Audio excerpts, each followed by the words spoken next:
우리가 성경을 읽을 때, 또 성경을 볼 때에 성경이 누구에게 초점이 맞춰져 있을까를 알고 있어야 한다는 것이죠. 어떤 책을 보더라도, 영화를 보더라도, 또 드라마를 보더라도 주인공이 누구인가를 빨리 파악하는 것이 그 드라마나 영화를 또 그 책을 재미있게 읽을 수 있다는 얘기입니다. 그처럼 성경은 예수님께 초점을 맞추고 있다는 것을 알고 성경을 읽을 필요가 있다는 것이죠. 그래서 성경을 보면은 하나님 아버지도 예수님을 증거하고 있고 예수님 자신도 예수님 자신을 증거하고 계시는 것을 알 수가 있습니다. 또 삼위일체 중에 3분이신 성령님도 예수님을 증거하고 있다고 성경은 우리에게 말씀해 주고 있습니다.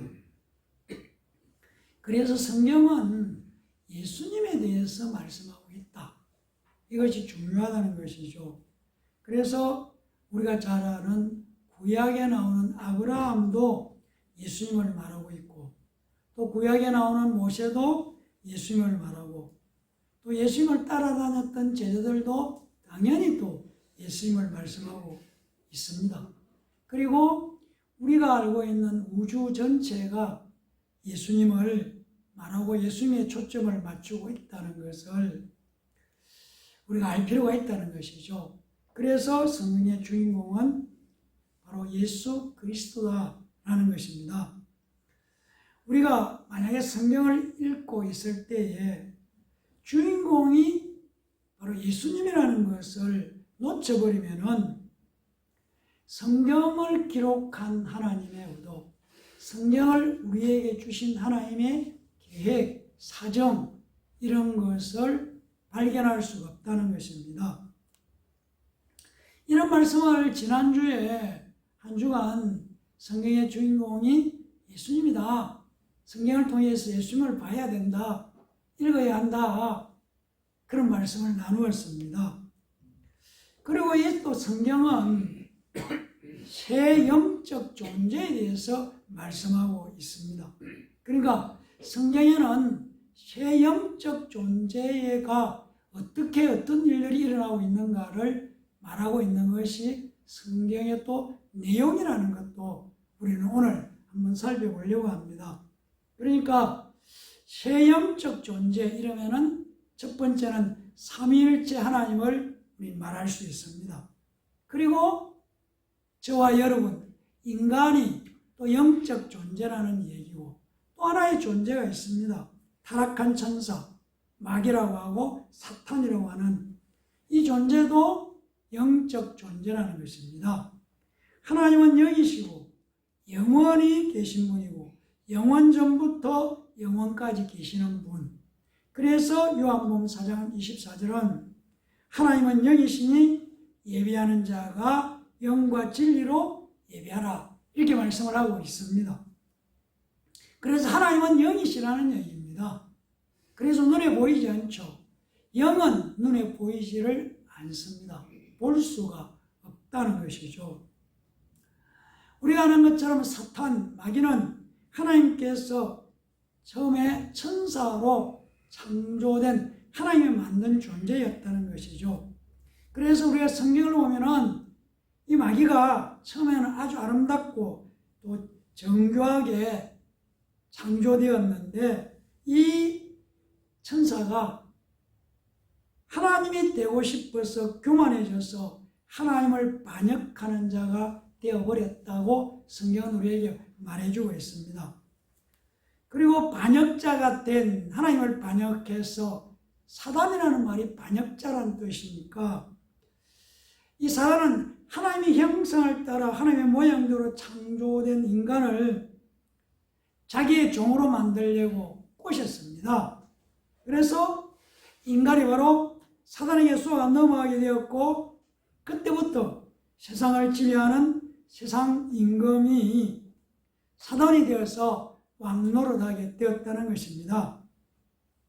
그러나 세상을 하나님께서는 그대로 두지 않으시고 예수 그리스도를 세상에 보내셔서 바로 이 사단을 심판받도록 하셨다는 것이 성경에 이제 내모고 있는 중요한 줄거리라는 얘기입니다. 그래서 지금도 사단은 인간을 속이고 있지만 바로 예수 그리스도께서 십자가에 죽으시고 부활하심으로 사단은 이미 심판을 받았다는 얘기입니다. 앞으로 받을 것이 아니고 이미 성경은 심판을 받았다고 말씀하고 있습니다. 그리고 이 사탄은 예수님께서 다시 오시게 되면은 다시 올 때에 저는 무정에 들어가게 되고 그리고 마지막에는 유황불이 타는 불못에 들어가서 영원히 거기에 살게 되는 것으로 결정되어 있는 존재가 사단이라는 얘기입니다. 그래서 사단도 영적인 존재입니다. 눈에 보이질 않죠. 영적으로 눈에 보이지 않는 존재. 마귀도 그런 존재라는 얘기입니다. 우리 인간도 하나님께서 창조하신 피조물인데 첫사람 바로 아담과 하와가 에덴 동산에서 우리가 알고 있는 것처럼 산을 만나게 되었고 사단의 꾀임에 아담과 하와는 넘어갔습니다. 그리고 하나님처럼 되고 싶었던 사단과 같이 아담 역시 하나님처럼 될 수 있다는 사단의 꾀임에 빠져버려서 그에게 굴복하게 되는 것이죠. 그래서 첫사람 아담이 하나님께 불순종함으로 죄인이 되어버렸다는 것이 성경 얘기라는 얘기입니다.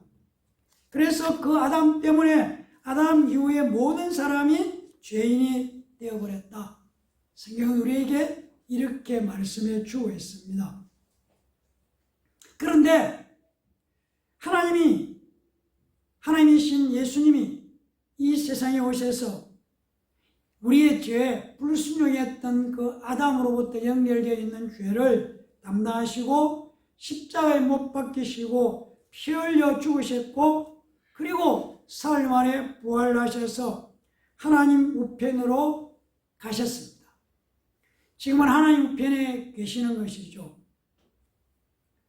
그래서 지금 오늘 이 땅에 사는 우리는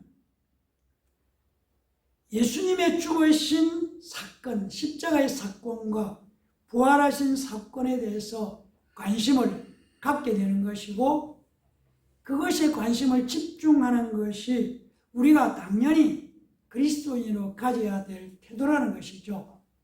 그래서 교회에 나오면 끊임없이 십자가를 얘기하고 십자가에서 우리의 죄를 대신해서 죽으신 대속하신 예수를 말씀하게 되고 그리고 다시 부활하신 예수 그리고 죽음과 사망을 부활하심으로 말미암아 승리하셨고 사단의 권세를 꺾어버리고 그리고 하늘로 올라가신 예수님 그리고 약속하신 대로 다시 온다고 하신 다시 오실 예수님을 기다리는 사모하는 마음으로 오늘도 우리는 이 땅에서 믿음의 삶을 살아가고 있다는 얘기입니다.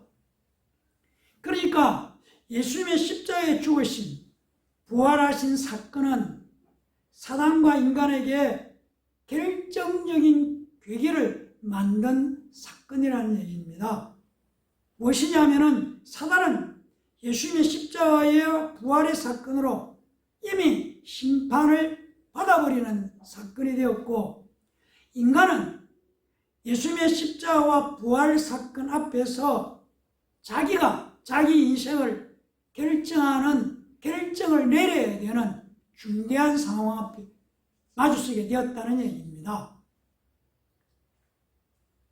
예수님께서 우리 죄 나의 죄를 대신해 십자가에 피 흘려 죽으심으로 바로 내 죄를 대속해서 십자가에서 피 흘려 죽으신 것은 나의 죄를 대속해서 피 흘리신 것이라는 것을 바로 그것을 믿을 때 받아들일 때 내 죄는 용서받았다는 바로 이것이 하나님의 방법인데 이 하나님의 방법을 받아들이고 믿을 때에 이 믿는 자는 하나님의 자녀의 길을 살게 되는 것이고 하나님의 길로 가게 되는 것이죠.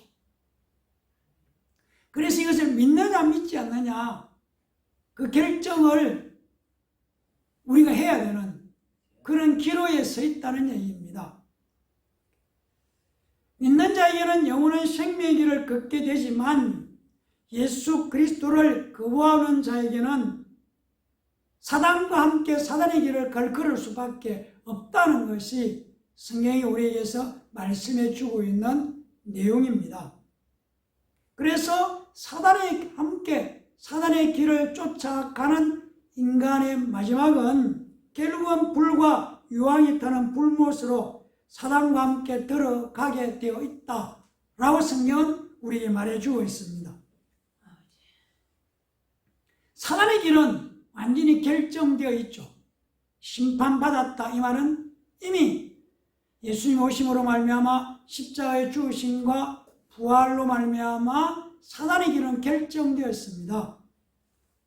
바로 불과 유황으로 영원한 길로 가도록 결정되어 버렸습니다. 그런데 인간의 길은 예수 그리스도를 믿음으로 영원한 생명의 길을 갈 수도 있고 예수 그리스도를 거부절함으로 유황불이 타는 영원한 불못으로 갈 수도 있는 상황에 놓여 있는 것이 오늘을 살아가는 우리의 인생에게 놓여 있는 길이라는 얘기입니다.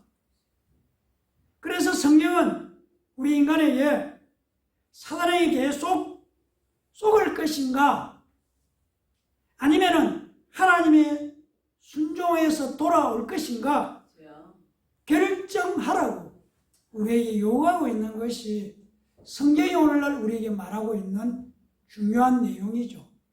어느 길을 선택할 것인가. 그래서 성경은 말합니다. 참 길은 예수다. 참 진리는 예수다. 참 생명은 예수다.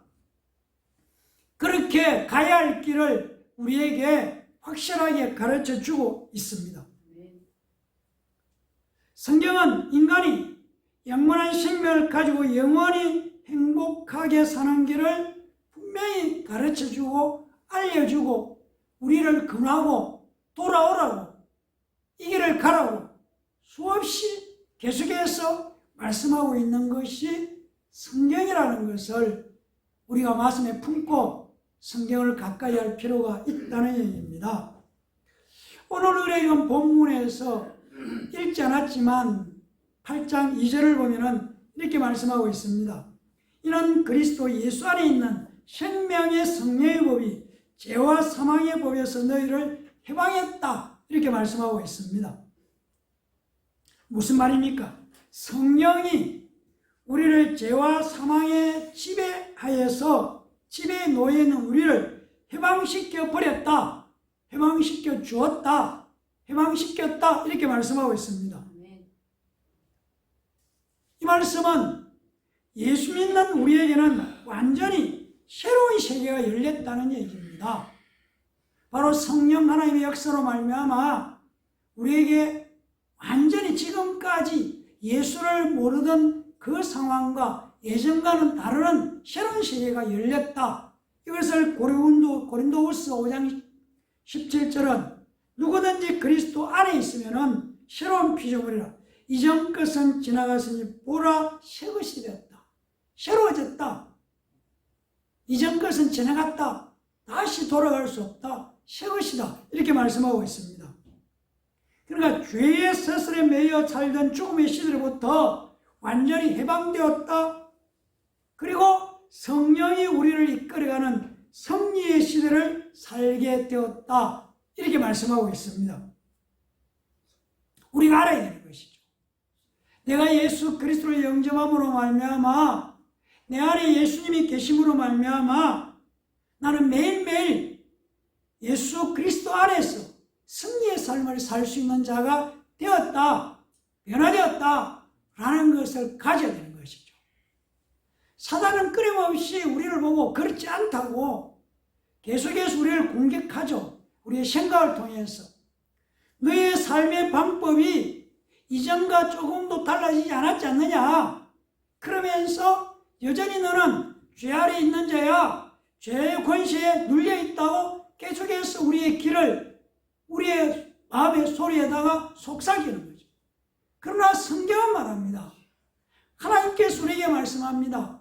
그리스도 예수 안에서 새로워졌다고, 새롭게 되었다고, 해방되었다, 죄와 죽음의 굴레에서 자유를 누렸다고 말하는 것이죠. 그래서 우리가 자유를 가졌다, 승리했다, 변화되었다, 바뀌어졌다, 내 안에 예수가 있다, 예수의 생명을 가졌다, 이것을 내가 신하는 것이죠.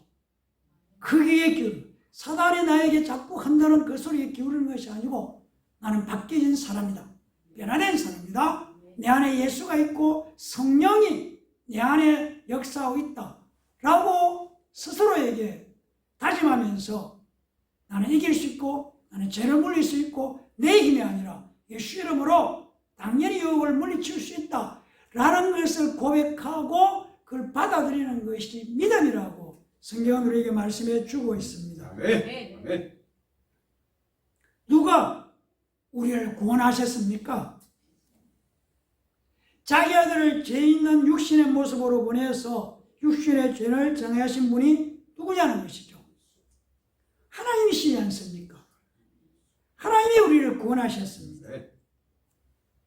그래서 우리는 성경을 보면서 우리가 깨달은 것이 우리 스스로 아무리 노력해도 우리는 구원할 수 없다는 것을 인정하게 되고, 그래서 오직 구원은 예수 그리스도를 믿음으로 구원받는다. 그래서 구원은 예수 그리스도를 믿는 것 외에 하나님께서 우리에게 주신 약속, 다른 약속은 없다는 것입니다. 그래서 다른 약속이 없다는 것을 인정하는 것이 신앙생활의 시작이라는 얘기입니다.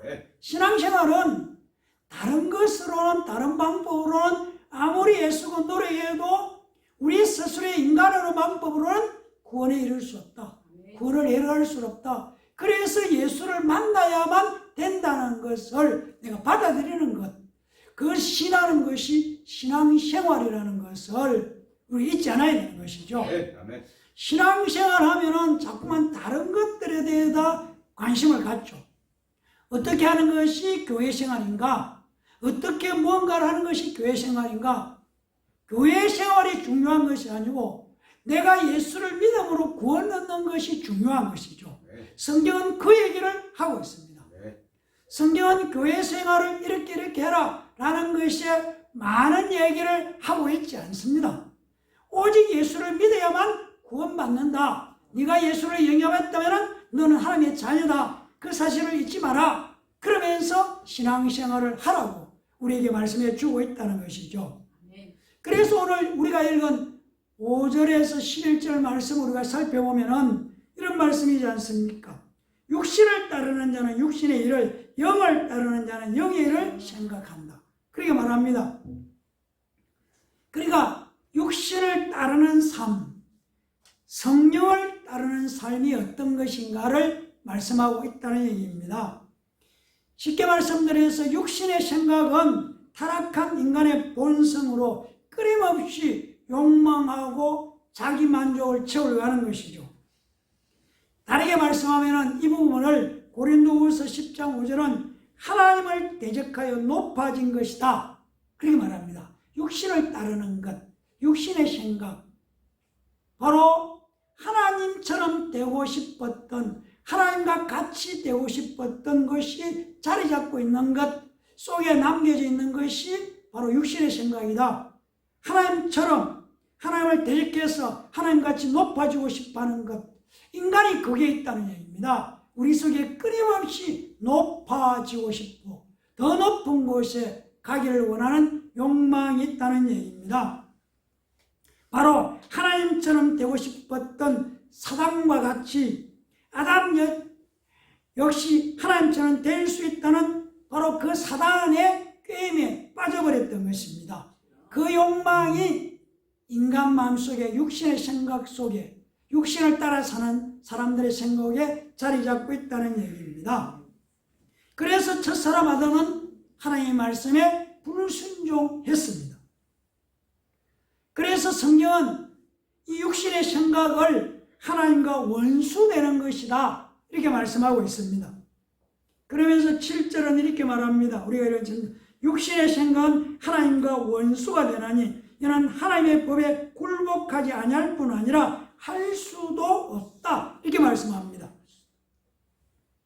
그러면서 육신의 생각을 따라 사는 사람들의 종착지가 어디냐? 영원한 사망이다. 성경은 다르게 말합니다. 요한계시록은 둘째 사망이다. 둘째 사망은 사단이 가는 불목, 유황불이 끓는 그 불못으로 가는 그 둘째 사망이다. 육신의 생각을 따라 사는 사람은 바로 사망, 그 길로 가게 되어 있다. 그 길은 사단이 가는 길이다. 그래서 그 길을 사단을 따라서 가는 길이다. 이렇게 말씀하고 있습니다. 대신에 영의 생각입니다. 바로 성령이 이끌려 사는 것, 이게 영의 생각을 따라 사람이 사는 사람이죠. 영의 생각은 어떤 것인가? 하나님의 법에 복종하고 하나님을 기쁘시게 하는 생각을 갖게 되는 것, 가지는 거죠.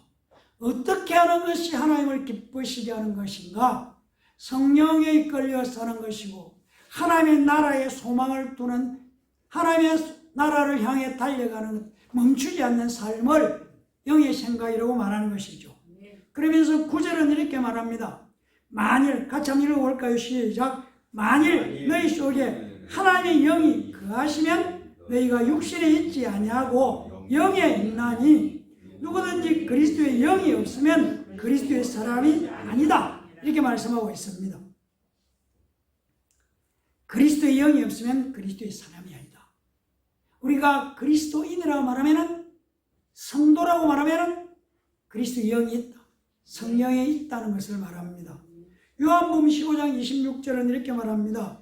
내가 아버지께로부터 너에게 보낼 보혜사 곧 아버지께로부터 나오시는 진리의 성령이 오실 때에 그가 나를 증언할 것이다. 바로 성령이 오셔서 예수님이 말씀하십니다. 아버지로부터 보내실 그 성령 보혜사가 오시면은 누구를? 예수를 증언한다. 그렇게 말씀하고 있습니다. 예수님께서 부활하신 후에, 십자가에 죽으시고 부활하신 후에 바로 제자들에게 예수님께서 부활하신 모습으로 나타나셨습니다. 바로 요한복음 20장 21절 22절을 보면 이런 내용이 나옵니다. 예수님께서 너희에게 평강이 있을지어다 라고 제자들에게 말씀하신 다음, 그 다음에 제자들 향해서 아버지께서 나를 보내신 것 같이 나도 너희를 보내노라. 그러니까 아버지께서 예수님을 보내신 것처럼 예수님께서 부활하신 후에 제자들을 보내겠다. 세상으로 보내겠다고 말씀합니다. 그리고 이 말씀을 하시고 그들 제자들을 향해서 숨을 내쉬며 이르시되 성령을 받아라. 그렇게 말씀하셨습니다. 무슨 말입니까? 성령을 받아야 그리스도의 삶을, 그리스도인의 삶을 살고 성령을 받아야 예수를 증언하는 정인의 삶을 살아갈 수 있다고 말씀하시는 것입니다. 그래서 사도행전 1장 8절은 오직 성령이 너희에게 임하시면 너희가 권능을 받고 예루살렘과 온 유대와 사마리아와 땅끝까지 이르러 내 정인이 되리라. 예수님께서 내 정인이 된다고, 성령이 임할 때, 성령에 이끌려 살 때 예수의 정인의 삶을 살아갈 수 있다. 살게 된다. 그렇게 약속하셨습니다. 11절 말씀 우리 함께 읽어보겠습니다. 예수를 죽은 자 가운데서 살리신 이의 영이 너희 안에 거하시면 그리스도 예수를 죽은 자 가운데서 살리신 이가 너희 안에 거하시는 그의 영으로 말미암아 너희 죽을 몸도 살리시리라. 아멘. 성령이 내주하는 사람, 성령이 있는 사람은 하나님께서 성령에 의해서 예수를 사망 권세로부터 살리신 것과 같이 다시 일으키심을 받게 된다는 약속이지 않습니까? 성령이 있는 사람은 예수님이 부활하신 것처럼 우리의 삶이 다시 거듭나서 부활의 삶을 살 것이라고 약속하는 말씀인 것을 우리가 알 수 있습니다. 고린도전서 15장 45절에 이렇게 말합니다. 기록된 바 첫사람 아담은 생명이 되었다함과 같이 마지막 사람은 살려주는 영이 되었다. 마지막 아담, 예수님이죠. 예수님은 살려주는 영. 예수를 만나야, 살려주는 그분을 만나야 우리가 영원한 삶을 사는 길을 허락하신 것을 우리에게 말씀해 주고 있습니다. 우리가 우리의 방법대로 살고 있으면은 우리는 언제나 첫사람 아담에 속하지 않습니다. 아담에 속해 있는 죄일 수밖에 없습니다. 우리의 방법대로 산다면은, 우리의 생각대로, 우리의 계획대로 끊임없이 우리 방법으로 산다는 것은 바로 첫사람 아담에 속해 있다는 것을 우리에게 말씀해 주고 있고, 그 길은 먹고 죽고 그 길을 가는 것이죠. 그런데 우리가 마지막 아담인 예수 그리스도 안에 들어가면은 우리는 사는 아담, 영원한 생명을 가진 자로 살 수 있다는 것을 우리에게 말씀해 주고 있는 것이죠. 이것이 우리가 오늘 성경을 통해 깨달아야 될 것이죠. 사는 길을 얘기하는 것이죠. 그래서 계속해서 첫사람 아담에 속해 있는 자는 죽고 죽을 수밖에 없다는 것이죠. 그러나 예수 그리스도 안에 예수 그리스도가 있는 자는 살고 계속해서 사는, 그 살고가 계속해서 사는 것이 영원히 사는 것이고, 그것을 우리는 영생이라고 우리에게 말씀해 주고 있습니다. 그래서 우리가 뭘 사모합니까? 우리의 영은 성령을 사모하는 사람이 되어야 되는 것이고, 성령을 바라봐야 되고, 그리스도의 영이 있는 사람이 성령의 사람인 것이죠. 그래서 우리는 성령을 사모하고 사랑하는 오늘 예배드리는 예담교회 성도들 다 되시기를 예수님 이름으로 간절히 축원합니다. 아멘. 기도하겠습니다. 감사합니다. 하나님, 성령의 사람, 성령에 이끌려 사는 사람, 성령은 바로 하나님의 방법을 따라 사는 사람. 우리는 예수 믿기 전에는 첫사람 아담이 하나님께 불순종했던 아담에 속해 있었고, 아담 안에 있어서 영원히 죽을 수밖에 없는 존재였지만, 이제는 예수 그리스도를 나의 주 나의 하나님으로 고백하게 되었고, 보혜사 성령에 이끌린 바 된 사람이 됨으로 말미암아 하나님의 방법을 따라 하나님의 방법으로 말미암아 영생을 누리고 성령에 이끌린 바 되는 사람이 되었습니다. 우리 안에 성령이 함께 하심을 확실하게 해주시고, 성령의 능력으로 말미암아 우리를 끊임없이 유혹하는 죄를 이기는 자가 당연히 된다는 것을 믿음으로 받아들이고, 예수 이름으로 어떤 상황 속에서도 믿음의 선한 싸움에서 승리자가 되도록 축복해 주시옵소서. 아멘. 지금 이 시간 성령 하나님께서 우리 안에 계신 성령이 이전보다 더 마음껏 우리를 사용하여 주시고 우리를 이끌어 주시고 우리 안에 성령 충만함으로 역사하여 주시옵소서. 성령의 권시와 능력에 붙들림 받은 오늘 예배드리는 우리 모두가 되도록 축복해 주시옵소서. 아멘. 감사드리며 예수님 이름으로 기도합니다. 아멘.